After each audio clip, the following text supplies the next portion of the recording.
Hello and welcome to episode 24 of my playthrough of Mass Effect Legendary Edition, where I will not be using Charm or Intimidate dialogue options and will not be using Paragon or Renegade interrupts. So we're gonna see if we can actually get to Vermeer today. But, see, I have to deal with all these Geth incursion missions first.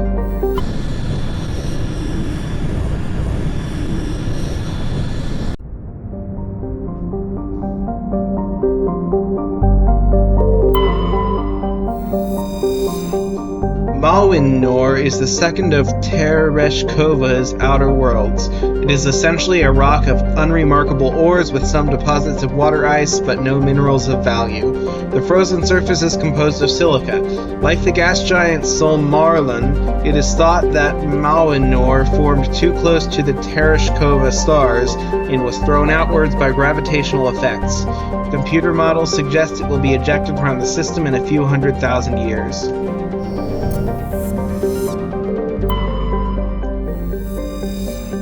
Solmarlon is one of Tereshkova's two outer worlds, significantly removed from the rest of the system, and with unstable elliptical orbits. It is thought they may have formed within 3 AU of the binary stars, and were hurled outward due to the instability of such an orbit. Solmarlon is a hydrogen-helium gas giant with significant quantities of sodium in the upper atmosphere, giving it a distinct gray color.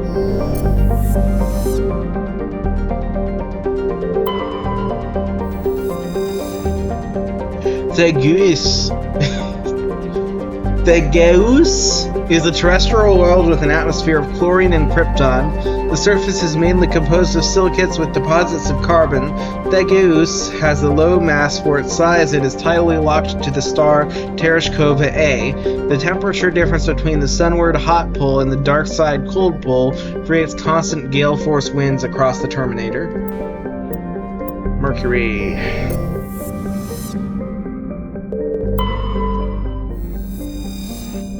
Hansalra is a small hydrogen-helium gas giant. It has unusually large amounts of nitrogen in the upper atmosphere, which glow purple when ionized by the solar wind. Hansalra's convenience as a place to dump drive charge has left its orbit littered with debris dumped overboard by visiting crews.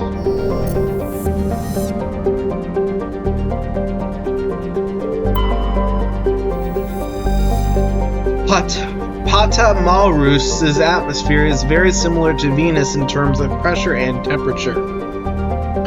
Unlike Venus, however, Pata Malrus's atmosphere has a significant quantity of oxygen, both free and bound in sulfur dioxides.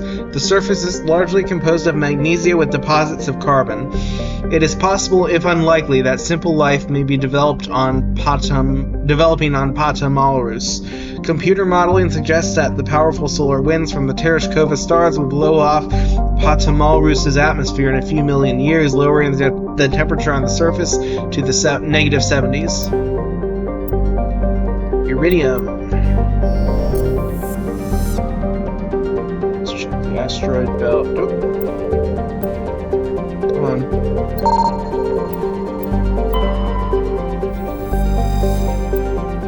While scanning the asteroid field in the Tereshkova system, you picked up some anomalous readings. After some daring maneuvering by Joker, a small team was able to recover some debris from one of the larger rocks. Among the items discovered was the League of One medallion.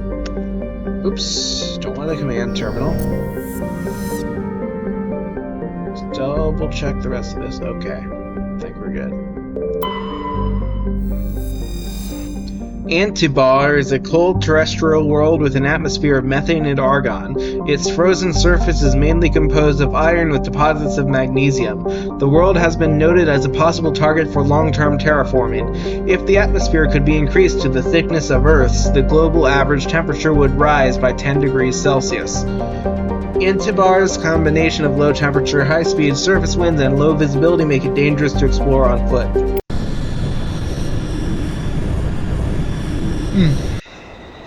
Okay,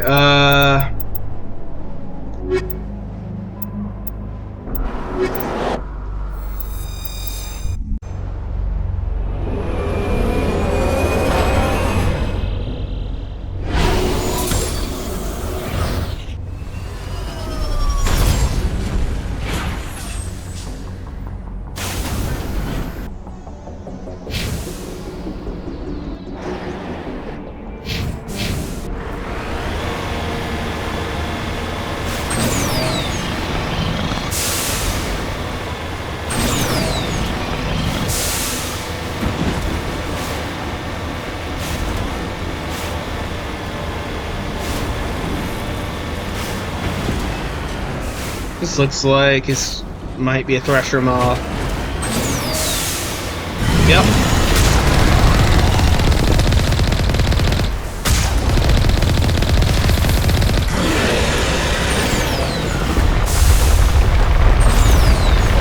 Yikes!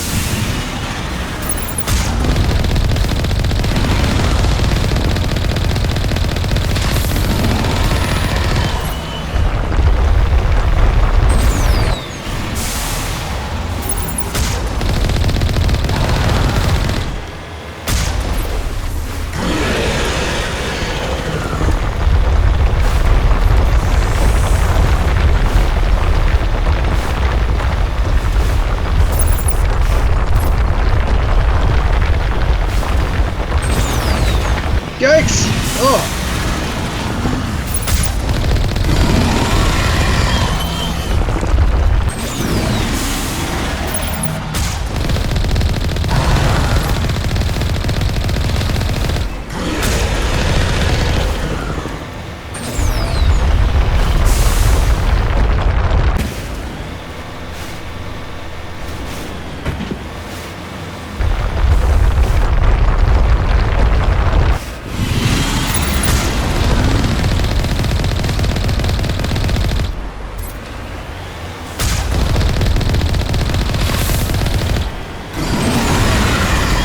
Yikes! Oh no!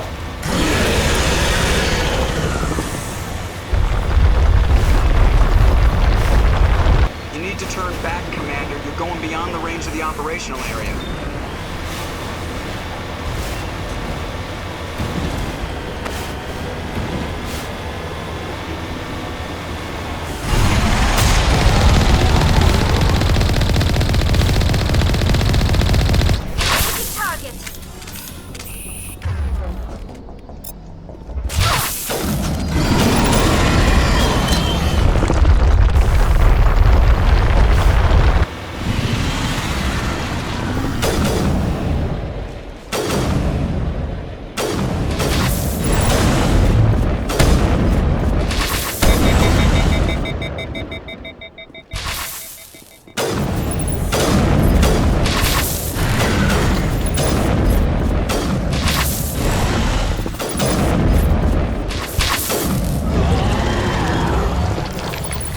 Is it dead?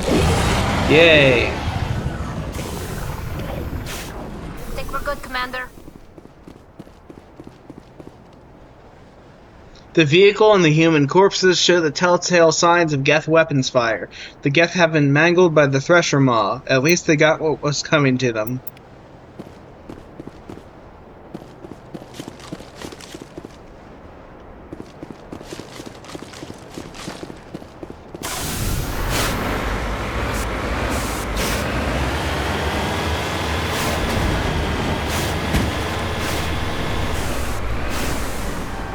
Heading out!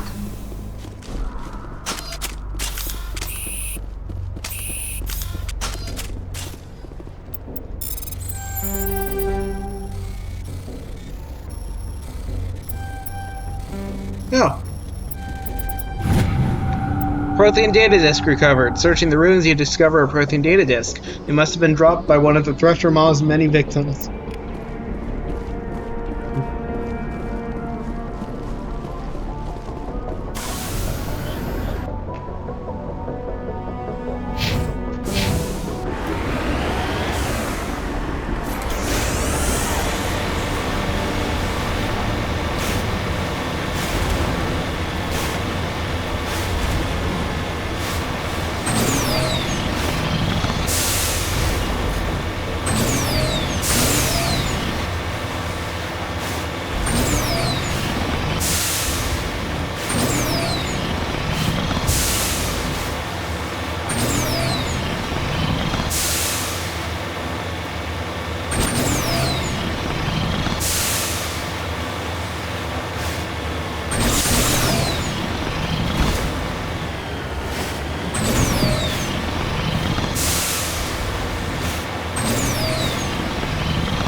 Okay, they're gonna be Geth or something here.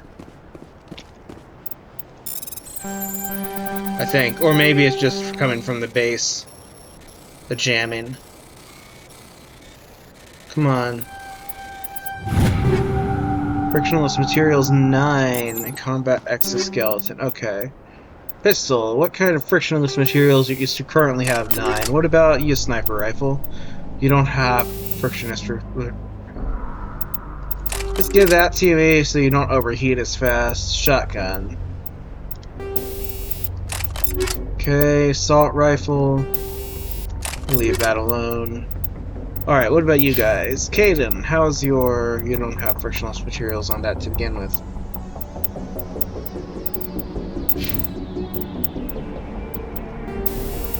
Here, oh. I thought... Okay, never mind. But let's give you something better. Let's give you a scram rail, and here... And a kinetic coil, I guess. And how are your combat optics? Was I seeing a better... Ah!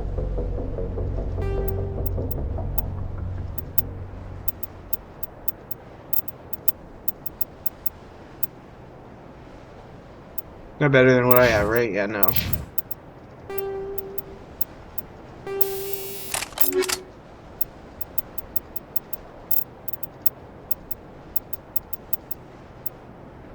Whatever, it's good enough.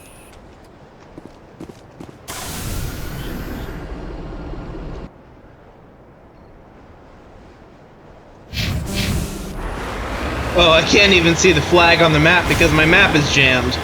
I'm heading in the right direction, right? Yep.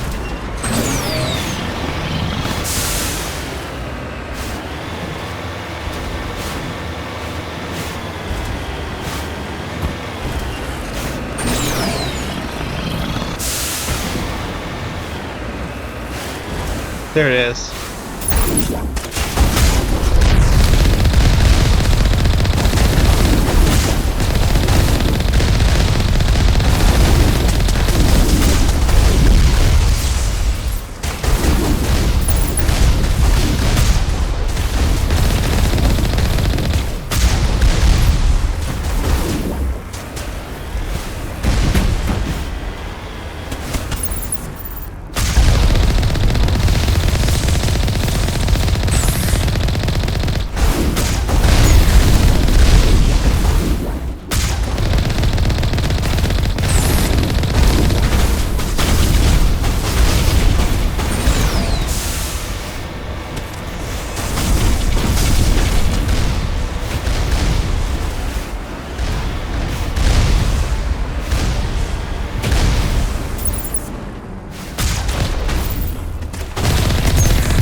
Oh no!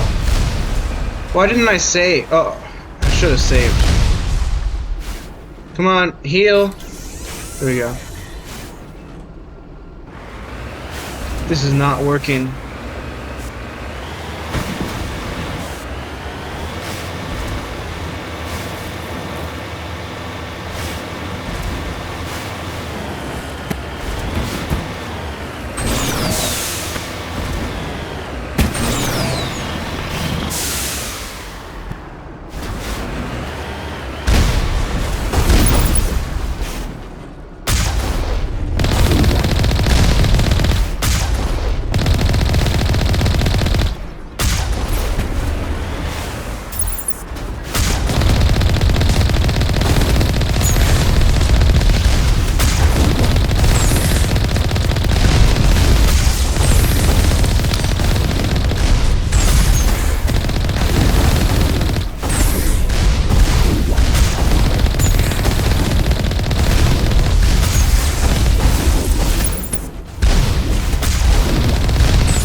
You're one left.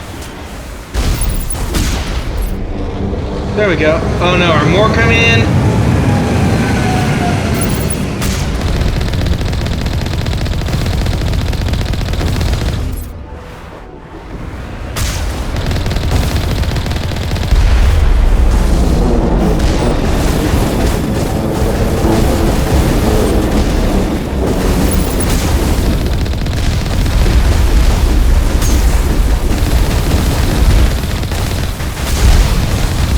Oh, I'm gonna die! I'm gonna die! Yikes!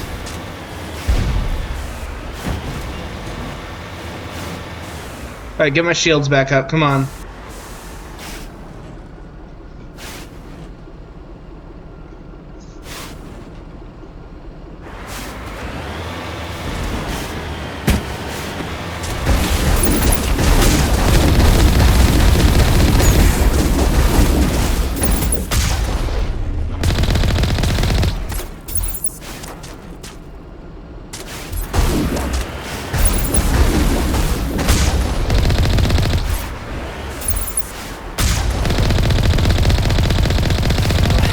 Driving these synthetic bastards out of the system.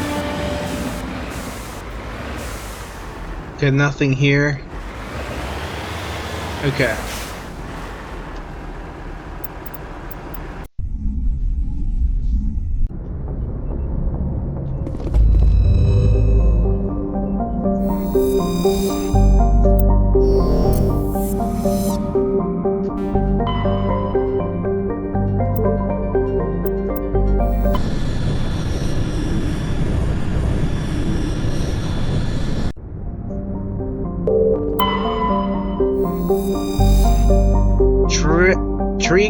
Renegade is a tiny ice dwarf with a trace atmosphere of xenon and krypton. The frozen surface is mainly composed of water, ice, and ammonia.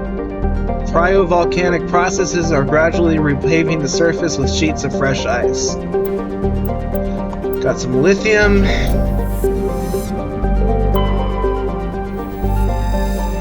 Theshaka is a standard hydrogen-helium gas giant in the past.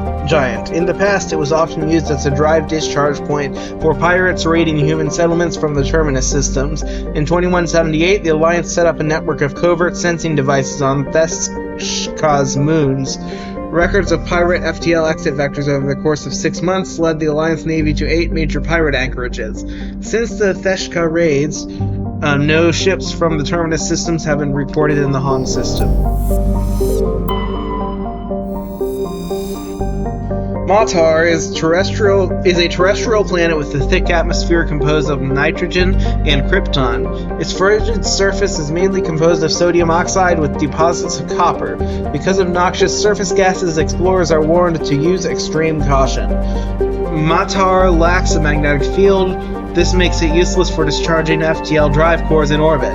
The energetic particles of solar wind from Hong strike the upper atmosphere, directly ionizing the krypton. This gives the planet its distinctive minty green-white hue. Matriarch's writings don't really care. We already got all those we need. Pomal is an enormous terrestrial planet with a very dense atmosphere of carbon dioxide and sodium. The surface is scorching hot and mainly composed of sodium oxides and deposits of nickel. There's evidence that Pomal was once covered with broad, shallow seas. Should a probe ever be sent to the surface to check for ancient fossil life, might prove valuable. Casbin is a classic pre-garden terrestrial world with conditions similar to those on Earth millions of years ago. Its hot, humid atmosphere is mainly composed of nitrogen and carbon dioxide. An increasing amount of the surface is covered by simple lichen and algae. Should no unexpected calamity occur, these tiny planets will change the atmosphere to an Earth-like nitrogen-oxygen mix over the next few millennia. Due to its potential for future habitability and sapient life, Casbin has been designated a sanctuary world by the Citadel Council. Landing is prohibited by law, and any disturbance of the fragile young ecosystem will result in harsh fines and imprisonment. At present, the planet is passing through the debris trail of a long-period comet. But the Geth don't care about what the Citadel Council has to say. Let's do these two, sure.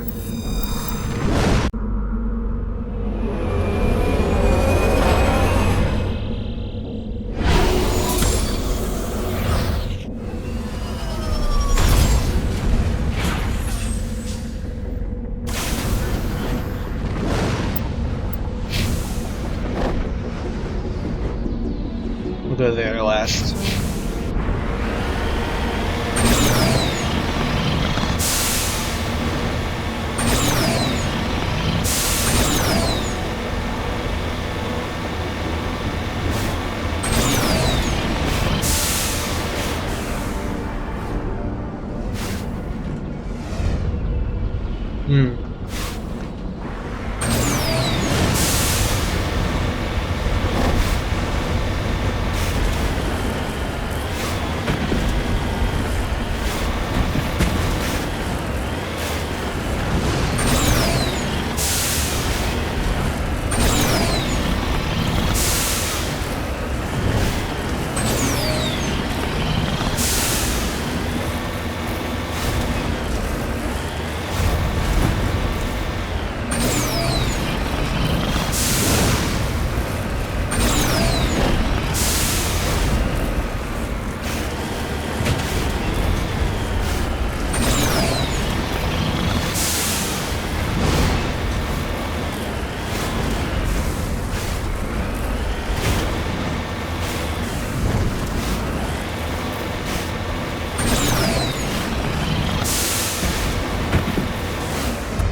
Oops.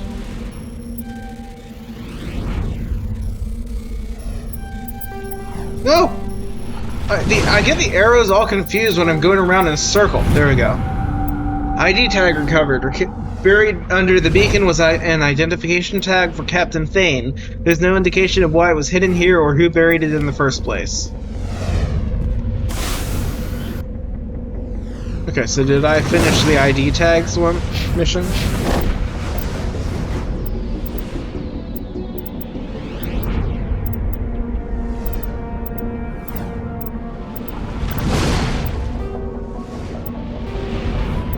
Terrain emblems, Prothean artifacts, ID tags, League of One medallions. So the only thing I'm missing left in the collections is I need 2 more light metals and 5 more rare earths. Okay.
Alright, take all high explosive rounds, energized plating, okay. So I can put high explosive rounds on something else. Alright, we'll put level 9 on that, and we'll put high explosive rounds level 8 on this.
on, get my shield back up. Come on. Here we go.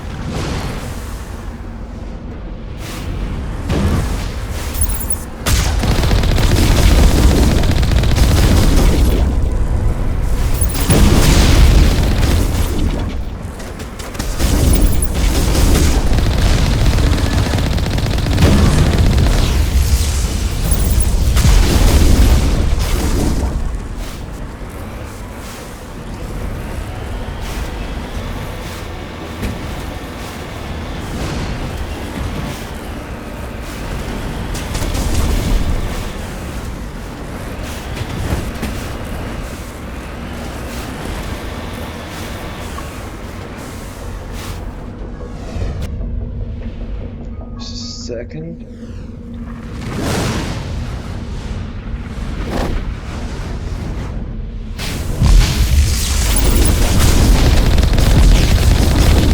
It's doing nothing and I'm getting killed. Alright, come on, shield.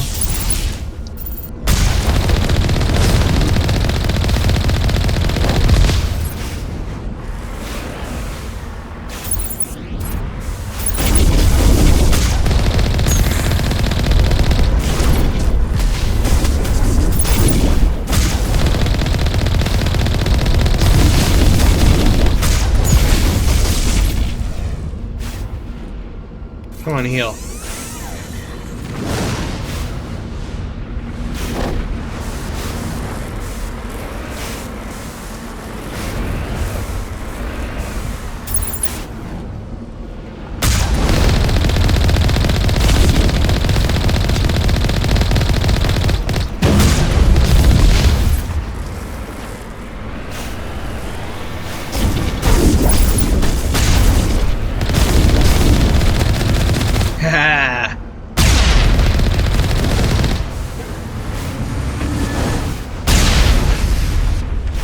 Securing point. Okay, I need to clear out my inventory.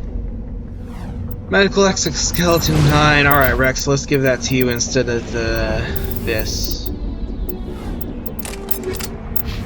Only are your medical exoskeleton. You don't have them. Oh, that's better, that's better.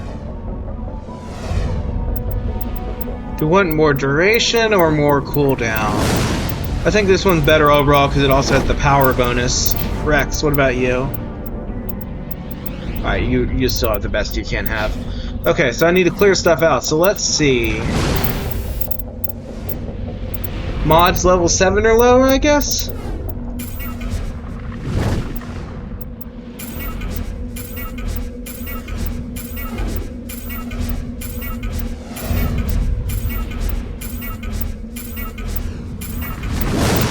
I guess those are rounds, not mods. Mods we can go level 5 or less.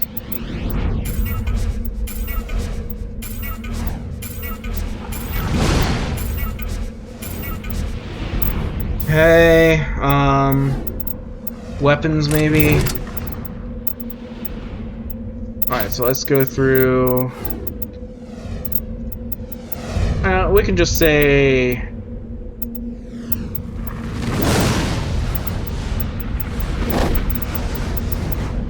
Okay, everything lower than the Kovalyov is probably safe, so let's just do all those.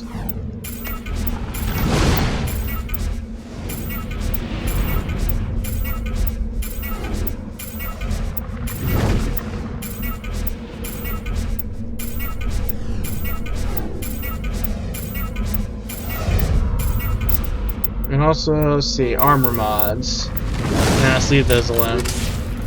Alright, that'll clear out some space for now. The Geth Array is transmitting regular data bursts on an encrypted channel using the Alliance's own FTL comm buoys. It's not clear where the data is being directed nor the content of the signal. We are going to turn it off.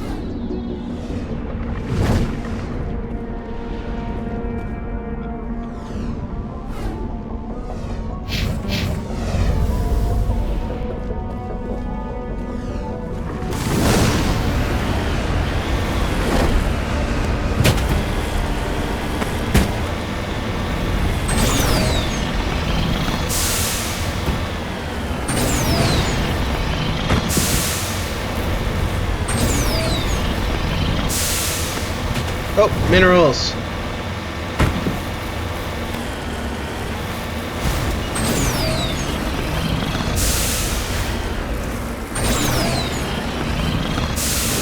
Ah.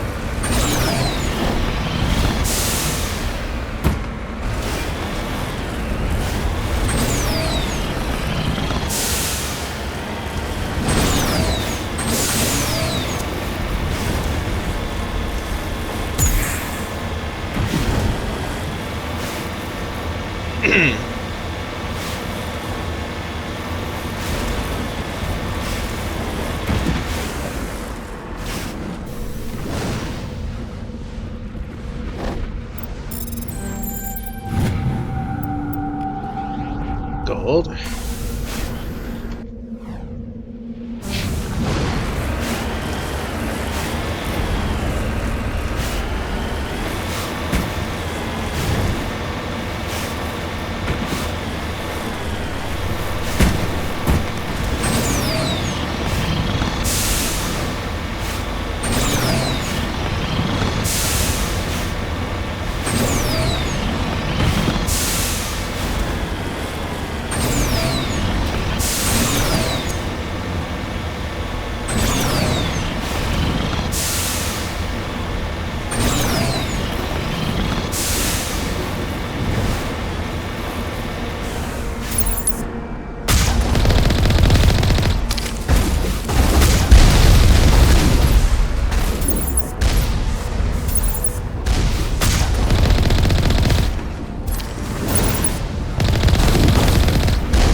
Sure, the ship's. Yeah, there it is.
Shepard.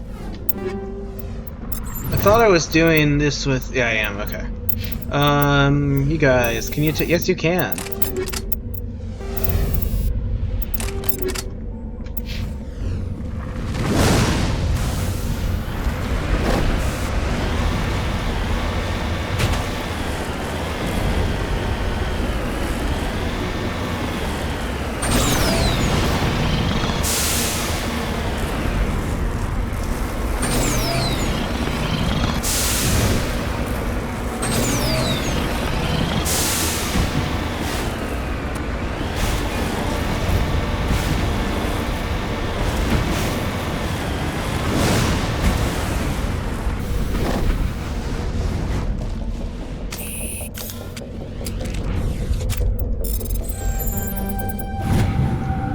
Uranium.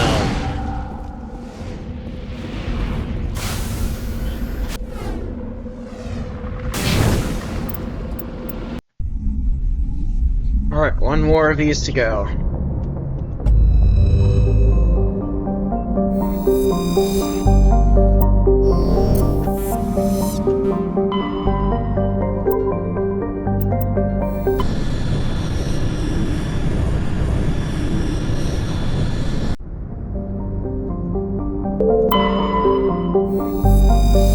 Almost the hydrogen-helium gas giant with traces of sodium darkening its atmosphere.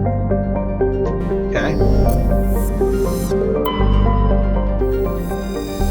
Paragon is an enormous terrestrial world with an atmosphere of chlorine and ethane. Its surface is mainly composed of sulfur with deposits of aluminum. No landing has ever been attempted. Turian insignia, don't care.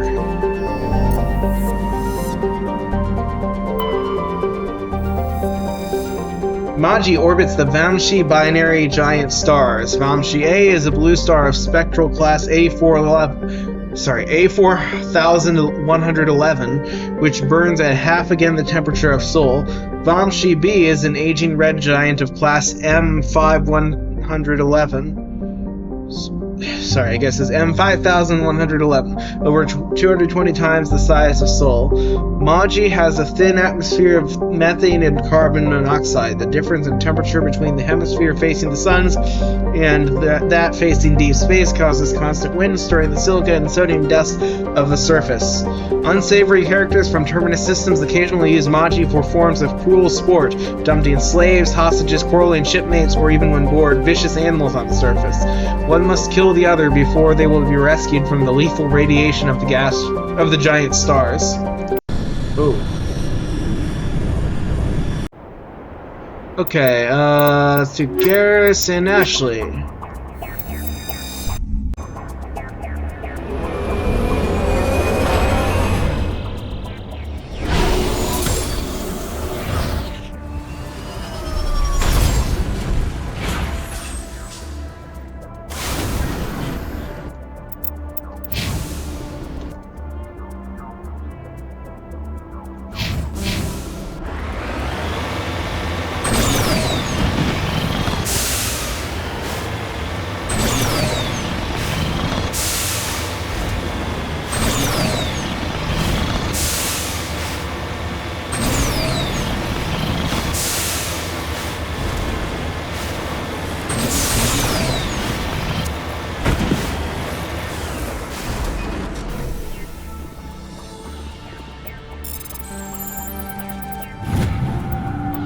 Thorium?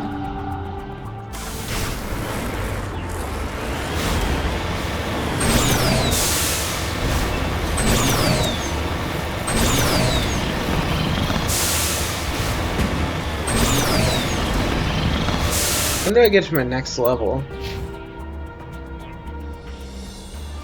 Okay. Let's see, 100. I need 10,000. Well, actually, no, more like just 500 more. 2,500 about before I get to the next level.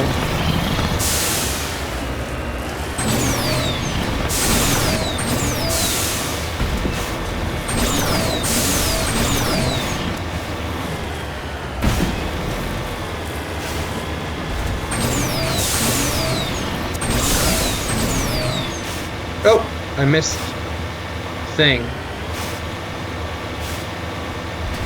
There's a question mark, but I don't see anything. Oh, there it is.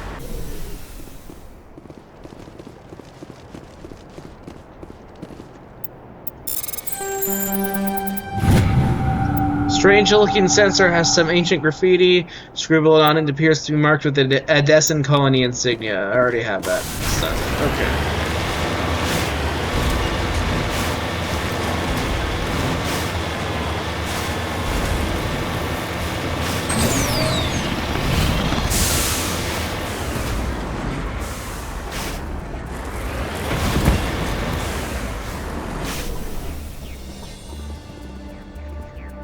The massive skull is scored by deflected mass accelerator shots. The xenobiology files in your hardsuit computer can't identify the species.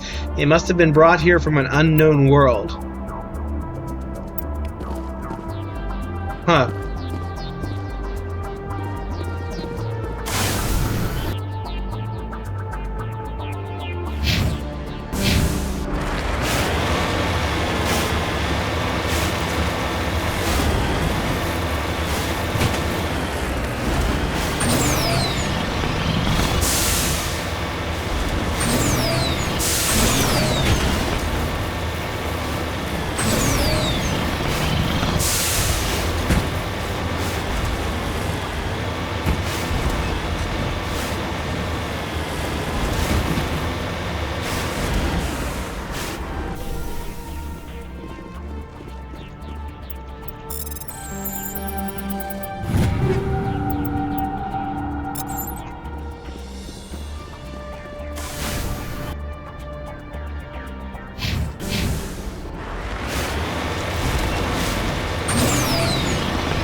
minerals.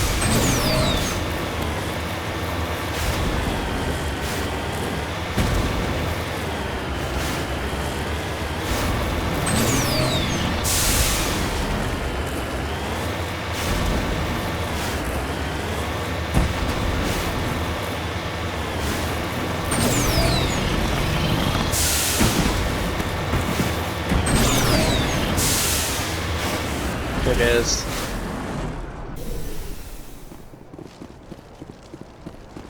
Beryllium. You successfully surveyed a large deposit of beryllium. Okay, how am I doing on that?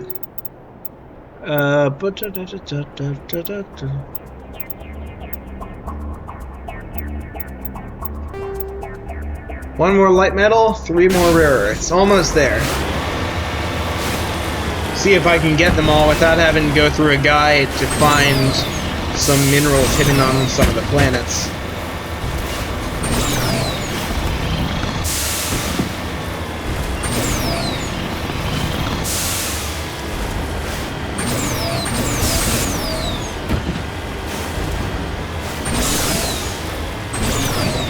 Oh, there's another deposit.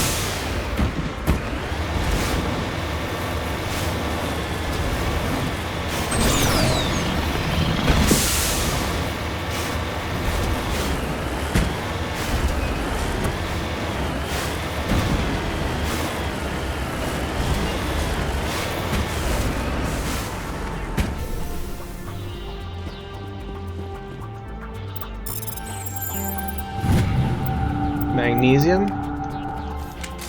Oh, that means I finished the light metals, right? Wait, what am I doing? Yep.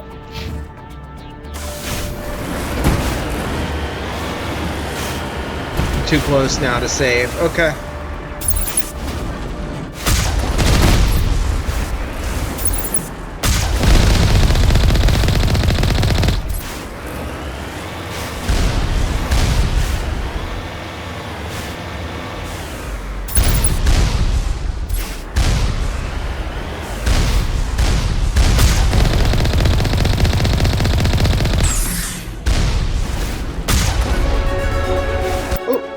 There we go. Okay, Commando. Yeah, let's just get Commando up all the way. And Ashley will give you the rest of your combat armor. Garrus.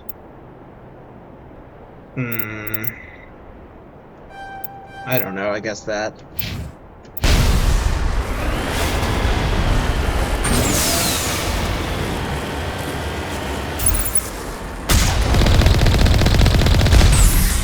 No, don't wanna.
God, I could just crash into it. I'm surprised. I figured one of these outposts would be the main base of operations for this incursion. Hold on. This receiver's picking up some kind of transmission. Based on the signal strength, I'd say it's coming from inside this star cluster. It's gotta be the main base. We can use the signal to lock onto its location and go take it out. Okay, so I'm not quite done yet. I have one more location to hit.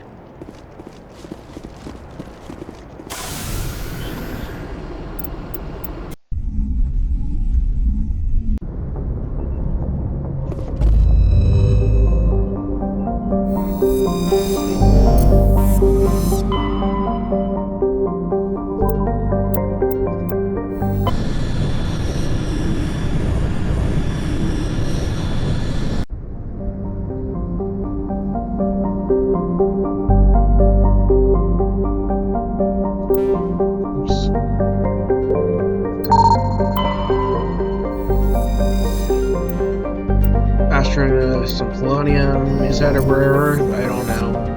Let's assume it is. This one.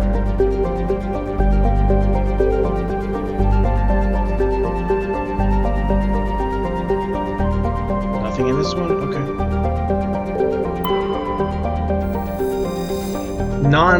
Notanban is a hydrogen-helium gas giant with traces of ammonia. Nuclear nitrogen is present in the highest levels of the atmosphere, giving the planet its odd violet tint. The upper levels of Notanban's atmosphere are inhabited by shoals of tiny amoeba-based life forms, no larger or more complex than the plankton of Earth's oceans. Held aloft by air pressure and wind, these bioluminescent creatures constantly flee from the approach of the Terminator.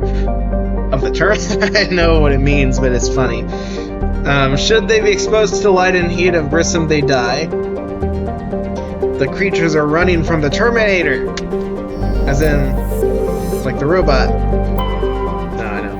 It's talking about the Horizon Line. Or, not Horizon Line, but the starlight, sunlight line. Zahurux's nitrogen-argon atmosphere is being blasted away by the solar wind of the blue giant Grissom. Its surface consists of seas of loose silica dust, some kilometers deep, which periodically swirl into global sandstorms.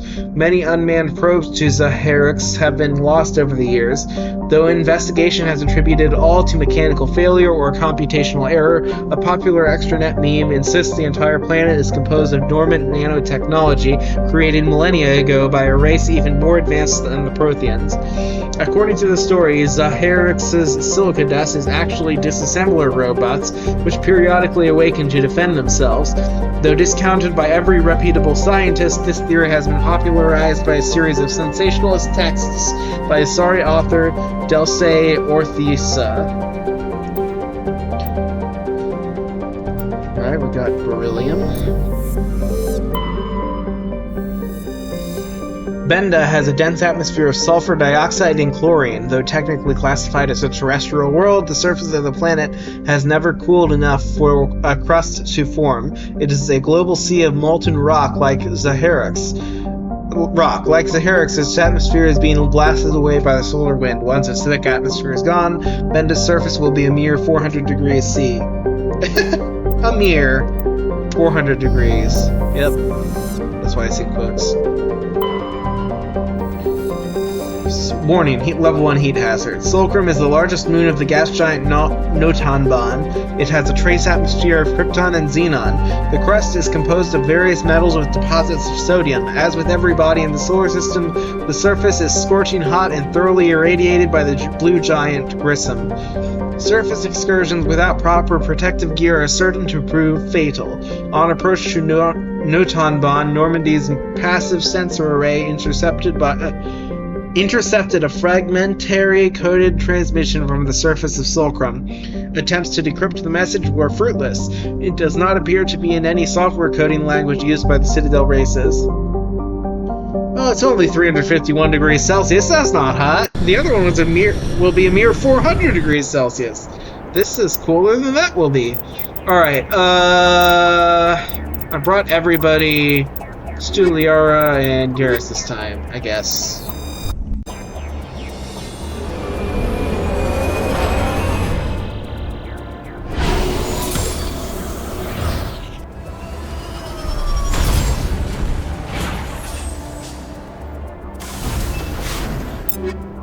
And let's check. Do I have... I think we're good. Over here first.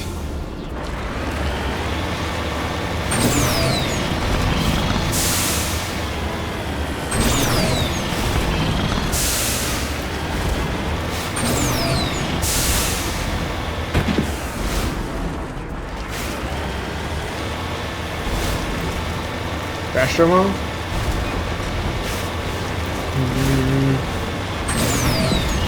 Maybe not.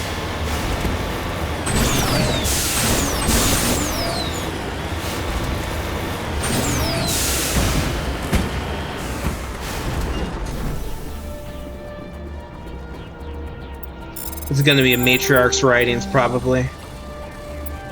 Ah! Yep. For several artifacts stored here, all worthless except for one of Matriarch Dillanaga's writings. Whether it was uncovered at this dig site or elsewhere is unclear. Alright.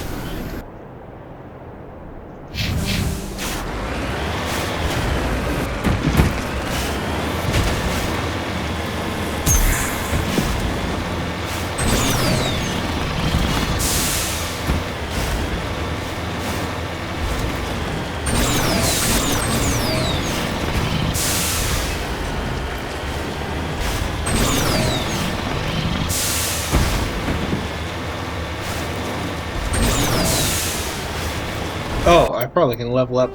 Yeah, I can.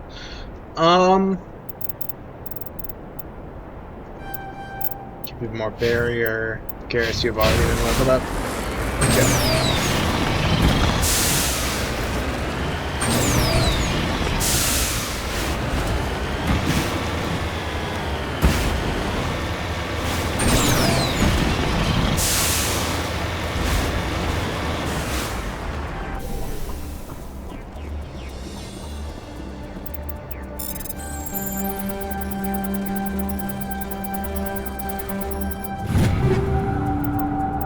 Magnetic coil 9.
Drive into it! Yeah!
A lot of health. Alright, now I need to get the other one.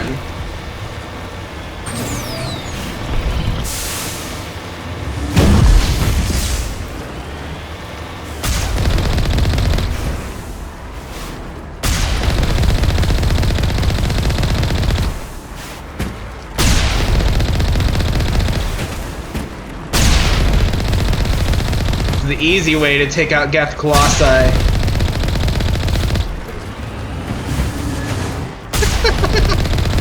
Just give me a nudge.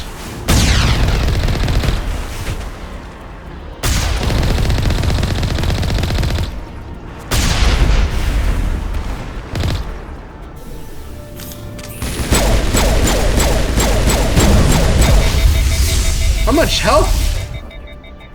Yikes. Okay, it's dead. Or is it? I think it's dead. Okay.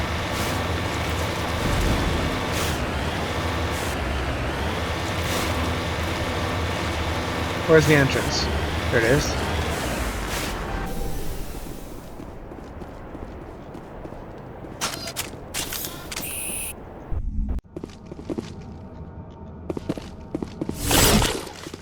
Well, oh, that's great. I love those things.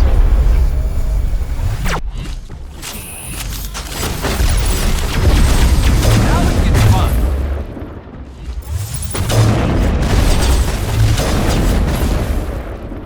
I'm glad I have a biotic with me. This makes it so much easier.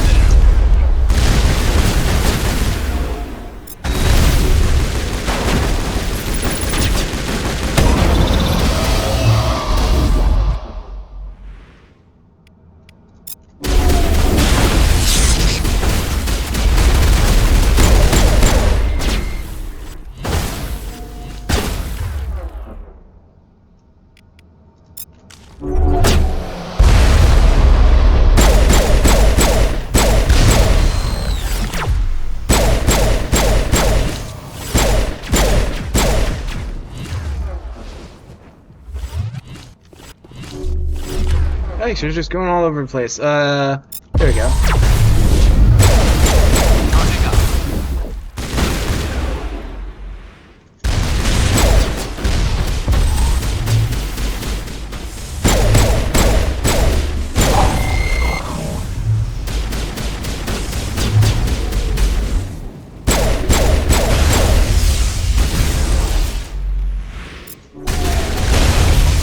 As the last Geth falls, you hear music from across the room.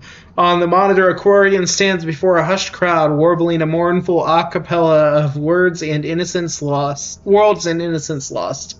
The recorded song is dispatched to the Geth worlds behind the Perseus Veil. The transmitter shuts down. Yay.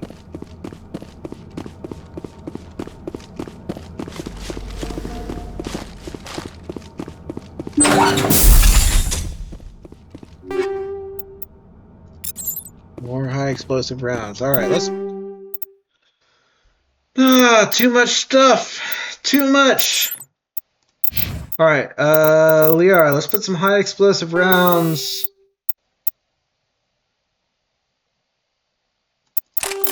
on here. Sledgehammer rounds 9. Do I want to go to Inferno rounds? No.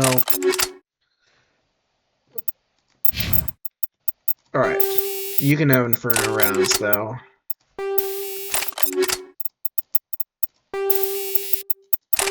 I changed my mind. I don't like this inventory system. It's too much.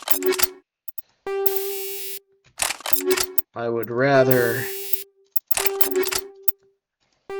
what Mass Effect 3 has, really. That's the best version of this. Let's do Sledgehammer.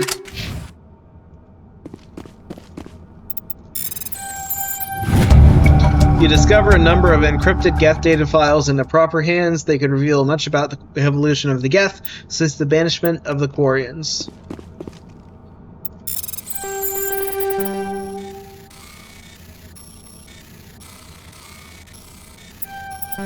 Oh.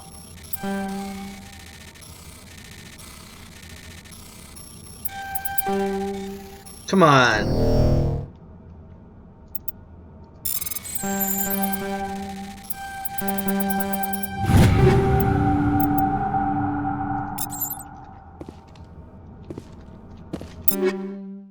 Liara, is that light armor better for you?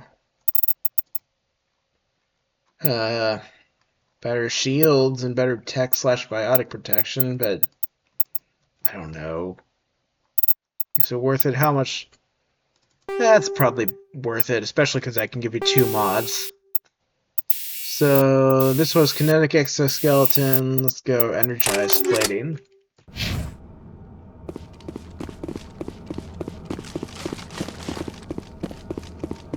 Check upstairs.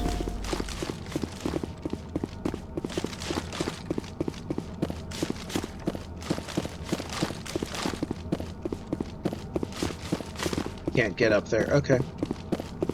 Doesn't look like there's anything over there either.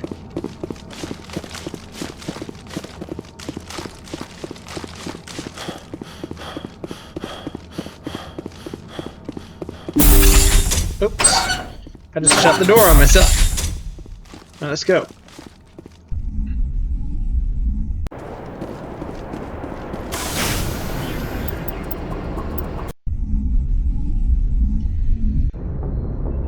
Alright, that took so long that I'm not going to be able to get to Vermeer this episode, so I'm just going to stop it there. And unless there are more side missions that I missed, other than Pinnacle Station, of course, which I'm going to wait to finish that, then I should be able to get to Vermeer next episode.